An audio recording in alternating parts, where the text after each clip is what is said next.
Capítulo 4. Más límites de lo computable. El factor tiempo. 4.1. El coste de los algoritmos.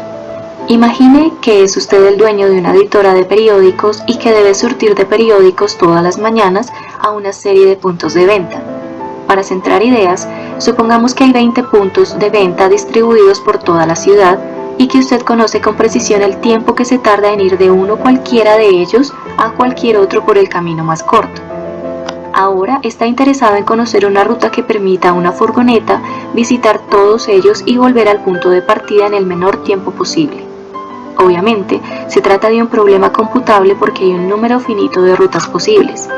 Este es un famoso problema conocido como el problema del viajante de comercio. Lamentablemente, el mejor algoritmo de que disponemos para este problema consiste en esencia en enumerar uno tras otro todos los circuitos posibles, calcular su coste en tiempo y quedarse con el que arroje el valor mínimo de dicho coste.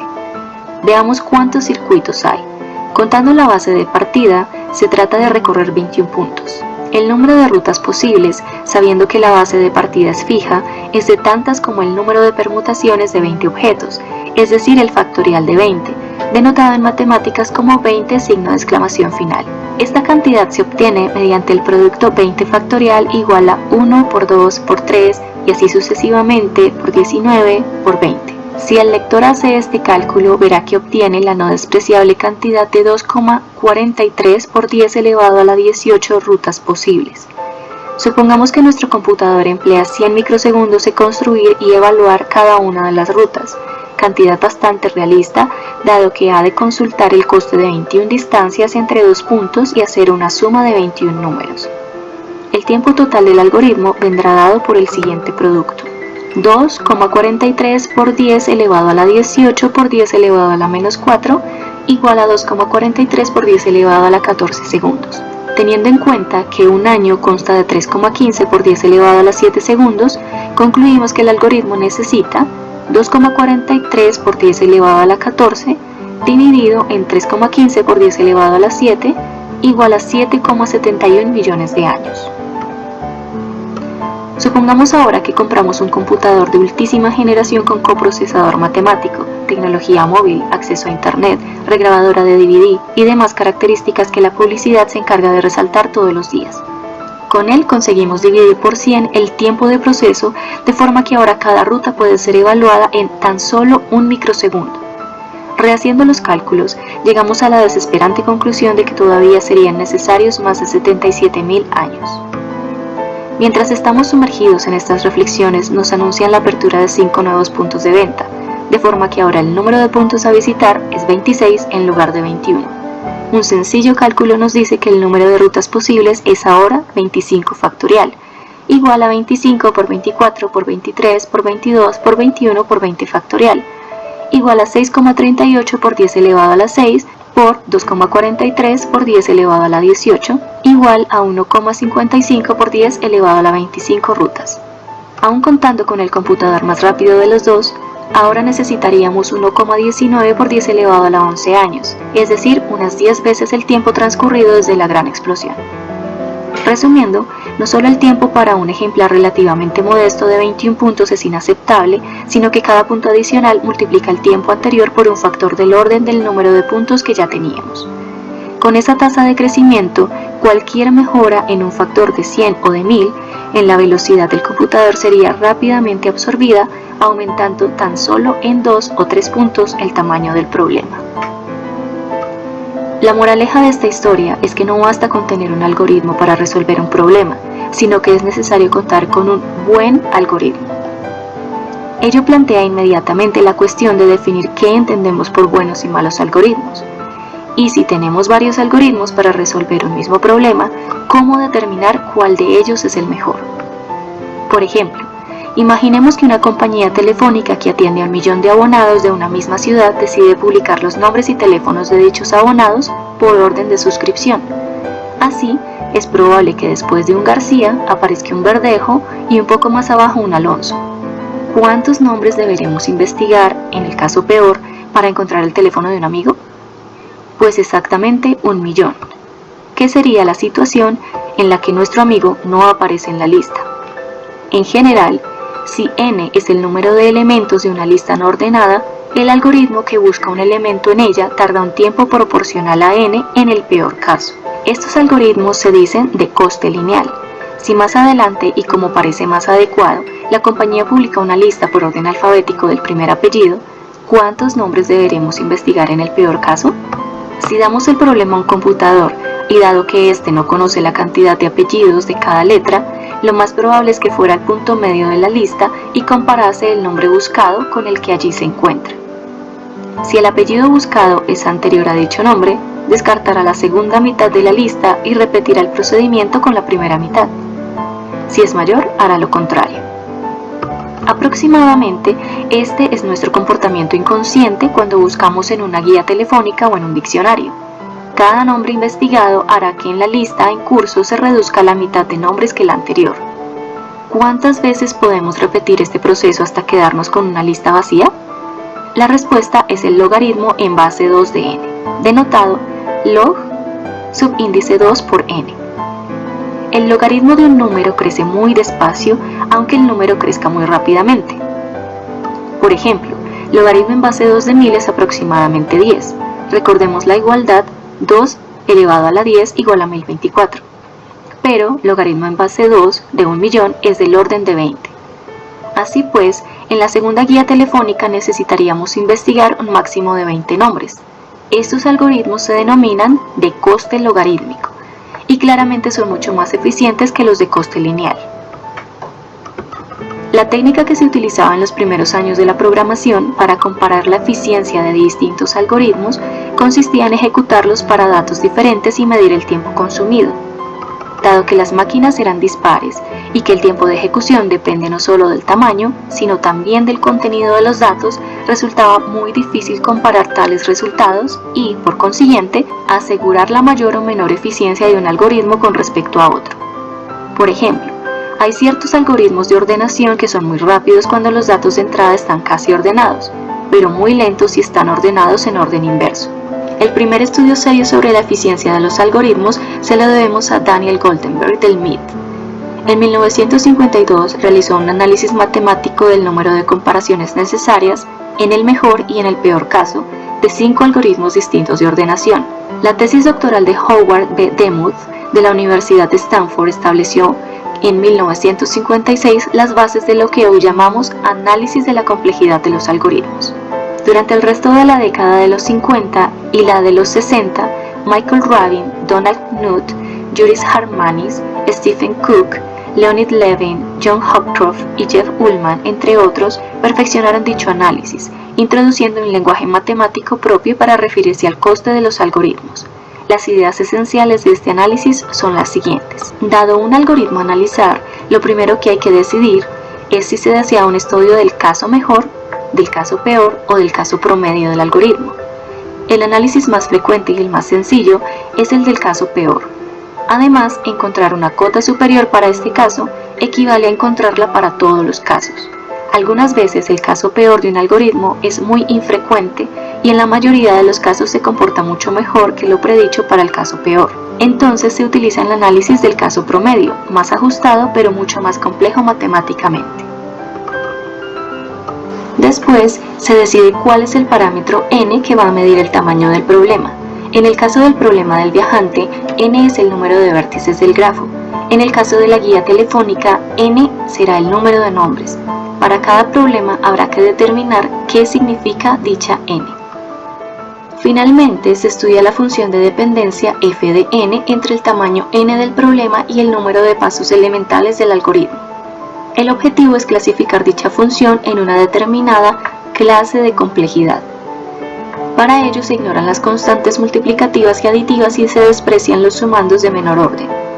La consecuencia es que funciones tales como f de n igual a 10 por n elevado al cuadrado más 32 y g de n igual a 1 medio multiplicado por n al cuadrado menos 123 multiplicado por n menos 15 se clasifican en la misma clase que h de n igual a n elevado al cuadrado. Dado que n al cuadrado es la función más sencilla de dicha clase, la propia clase se denota O de n al cuadrado. expresión que ha de entenderse como el conjunto de funciones del orden de n al cuadrado. Algunas clases de complejidad ordenadas de menor a mayor coste son las siguientes: o de 1, o de logaritmo de n, o de n logaritmo de n, o de n al cuadrado, o de 2 elevado a la n, o de n factorial, o de n elevado a la n. La clase O de 1 es la de los algoritmos cuyo tiempo de ejecución es constante, independientemente del tamaño de n. La clase O del logaritmo de n describe los algoritmos de coste logarítmico, O de n los de coste lineal, O de n al cuadrado los de coste cuadrático, etc. Si la magnitud que nos interesa medir es el espacio de memoria ocupado por el algoritmo, se definen las mismas clases de complejidad, pero su significado es ahora el consumo de memoria. Así, por ejemplo, la clase O de n engloba los algoritmos cuyo consumo de memoria es proporcional a n. Para comparar dos algoritmos que resuelven el mismo problema, basta calcular sus respectivas clases de complejidad, estudiadas ambas para el caso peor o para el caso promedio. Si ambas clases coinciden, diremos que los algoritmos son igualmente buenos. En caso contrario, será mejor el que pertenezca a la clase de complejidad más baja de la jerarquía anterior. Esta forma de definir las clases de complejidad obedece al deseo de comparar los algoritmos de forma independiente de las máquinas que los ejecutan. De ahí la decisión de ignorar las constantes multiplicativas. E independiente de los datos concretos que se utilizan, de ahí el fijarse tan solo en el caso peor o en el promedio de todos los datos posibles. Tan solo el tamaño n es relevante para el análisis. Además, la comparación que más nos interesa es la que involucra valores de n lo más grandes posibles. Por ejemplo, decimos que un coste de 4 multiplicado por n al cuadrado es peor que un coste de 100 multiplicado por n, dado que el primero está en O de n al cuadrado y el segundo en O de n. Aunque para valores pequeños de n, exactamente para n menor que 25, la primera función arroja un valor menor.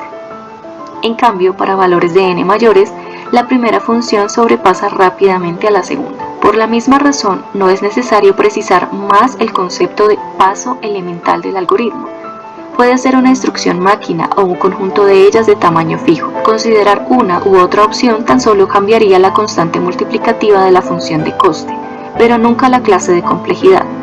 Basta con que el coste de dicho paso sea constante con respecto al tamaño n. La investigación en algoritmia trata de encontrar algoritmos para resolver un problema, dado que pertenezcan a las clases de complejidad más bajas posibles. Por ejemplo, hay numerosos algoritmos de ordenación de vectores cuyo coste está en la clase O de n al cuadrado. Existen también otros cuyo coste está en la clase O de n logaritmo de n.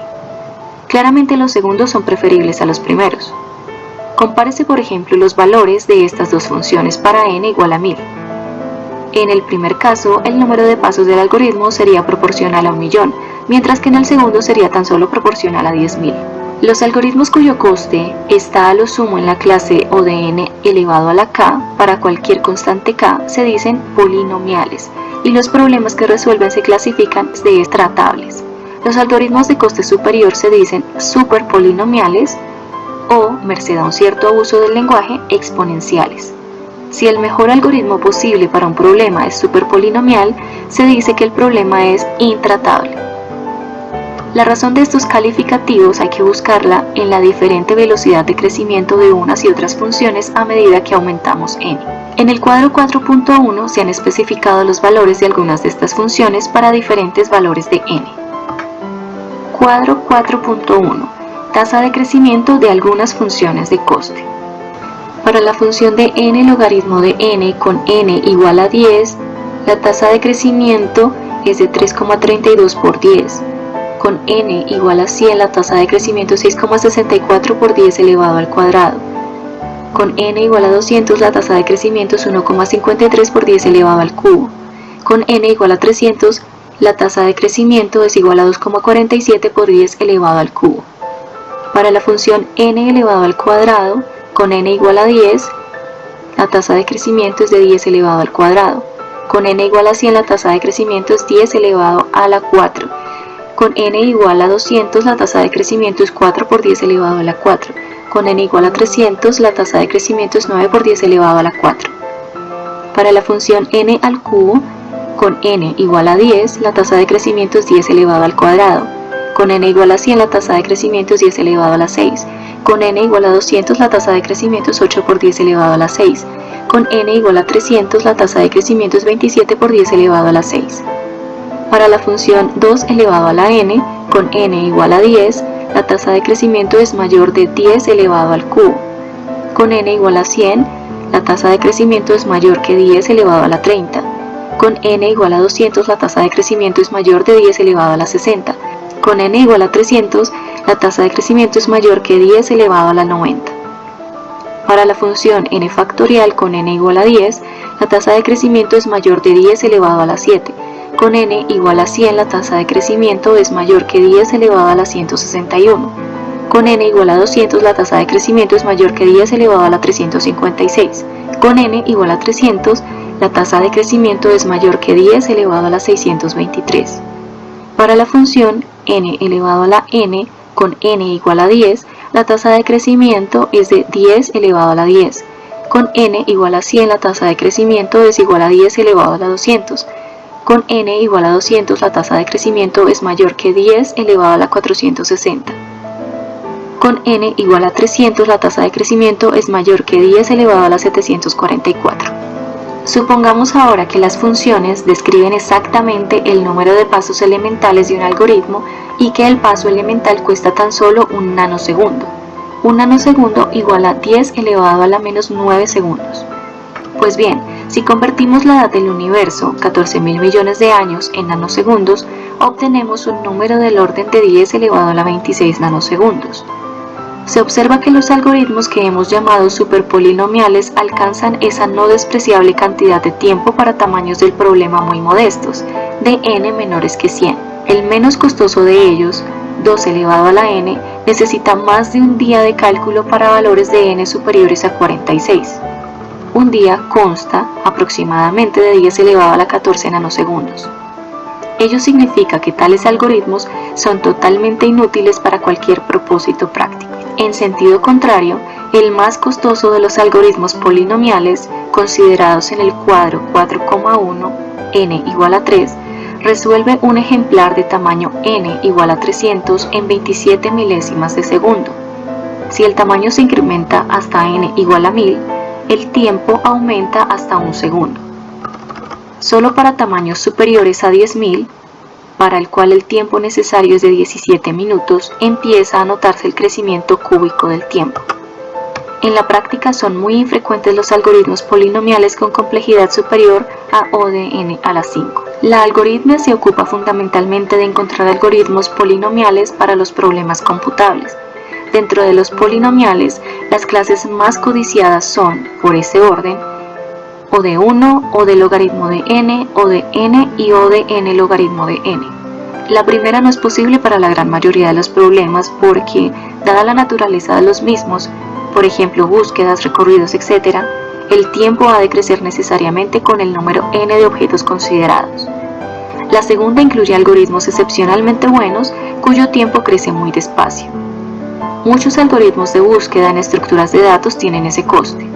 Las otras dos clases se comportan del modo que un usuario no informático intuitivamente espera de los ordenadores. Si el tamaño del fichero a comprimir o a enviar encriptado a un amigo tiene un tamaño doble o triple, dicho usuario espera que el tiempo de cálculo o de envío se duplique o triplique aproximadamente. Se quedaría muy sorprendido si, al utilizar un fichero el doble de grande, el tiempo se multiplicara por 8. Esto es lo que sucedería si el coste de los algoritmos de compresión o de encriptado tuvieran una función de coste en O de n al cubo. En el capítulo 5 se referencian numerosos algoritmos prácticos cuyo coste está en las clases de complejidad más bajas.